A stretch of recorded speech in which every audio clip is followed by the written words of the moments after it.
I Thanks, Mr. Chair. Well, while I appreciate members of this committee thinking that the motion is out of order because they don't like it, that's not exactly how it works.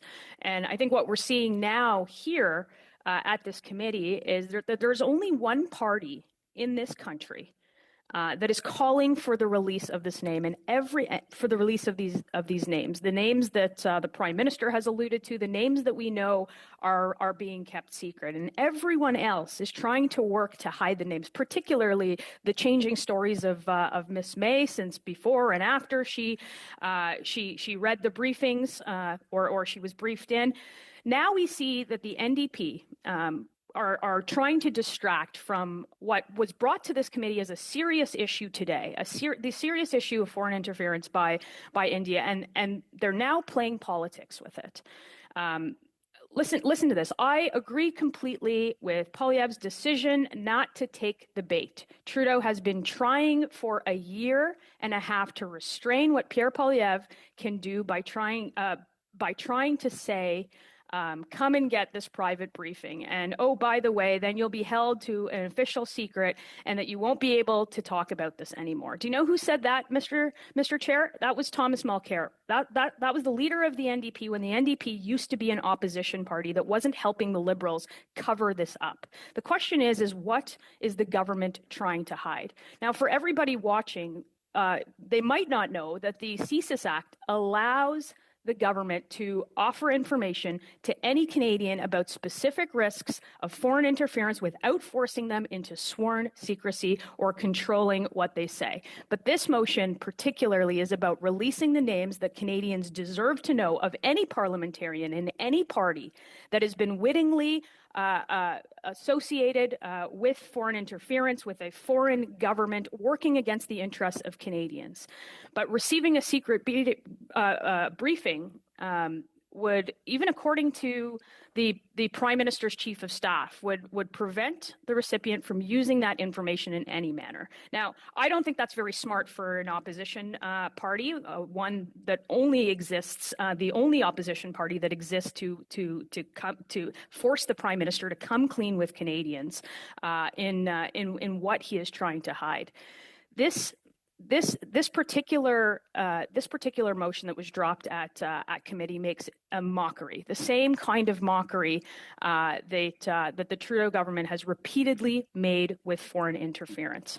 What we witnessed at the public inquiry this week was nothing more than well-rehearsed partisan smears by a failing Prime Minister who is facing rejection from Canadians from coast to coast and increasingly from his own Liberal Party, ones that are having letter-writing campaigns to oust him from his leadership.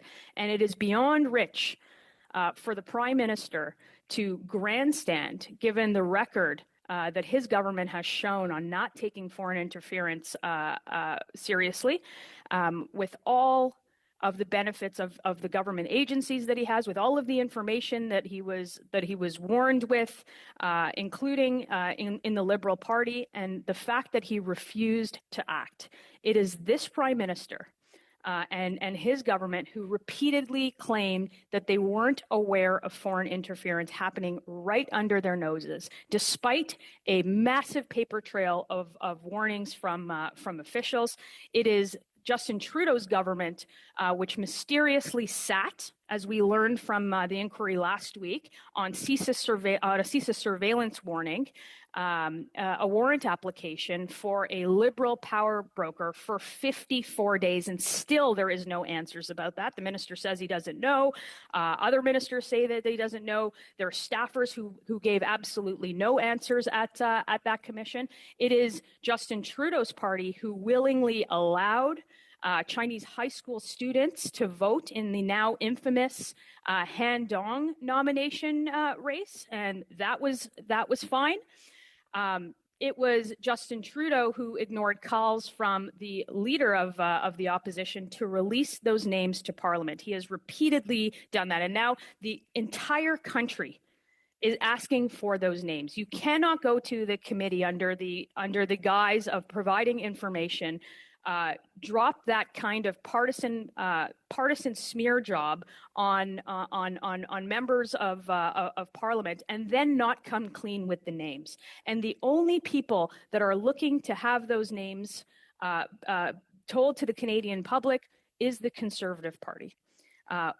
We are fighting now every single party that is working with Justin Trudeau and his government to cover up these names. And Canadians deserve to know. Canadians deserve to know which members of Parliament in which party, no matter what, are colluding with foreign governments wittingly or unwittingly. And unlike others who are willing to limit their ability to hold government to account on important issues of national security, Conservatives will not do that. And Mr. Poilievre will not be left under a gag order and left unable to speak about any of the information he receives. But all of that to say that these names have to come out. And they have to be, and there's only one person who can do that, and that's the Prime Minister of Canada. The government, through CSIS, is authorized by a particular section in the CSIS Act.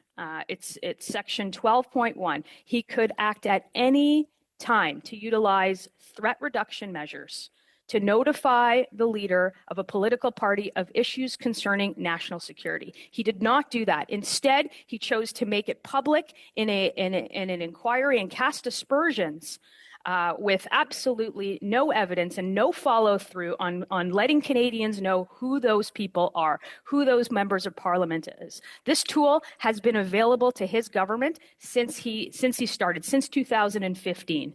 He could use that tool to inform Mr. Poilievre, and he's not doing that.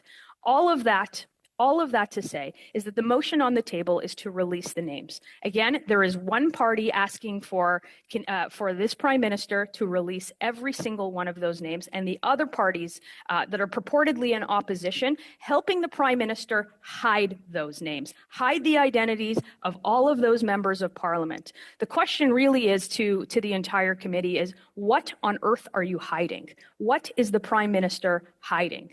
I think that's the question that we have to get to the bottom of in this committee, and I hope that members will vote for this amendment to make those names public for the betterment of our national security, and for every Canadian to know who represents them, and for every Canadian to know ahead of the next election who they are actually voting for, which country they are working for, and if they have Canadian best interests at heart. And only the Prime Minister can do that. Everything else is pure politics. That's what we've seen this week, and unfortunately, that's what we're seeing right now at this committee.